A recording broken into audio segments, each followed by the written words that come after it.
I've been here since '68. It's a small community. I mean, you can literally know almost everybody in town. I love the country. Hunting attracted me to hiking. I love skiing too. I was a real outdoorsy person.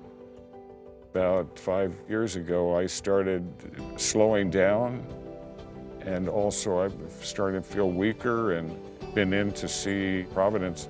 You've got AFib and you've got these weird heart anomalies, and we got to send you up to Spokane.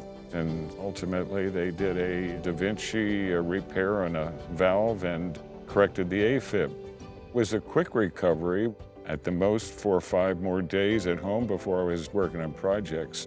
The last couple of years I worked in a park. I do 2 to 4 hours. I pour a yard of concrete base for steps or for benches. I cut down trees. I do remodeling at the local museum. So yeah, I'm busy doing physical labor. Going to Spokane's a hassle. Having the facility here to do checkups was really great. Here is just as good as what I get up there. It's just more convenient for the local patients. They don't have to drive a couple hours and go through the hassle of a city. So it was handy just having this facility here.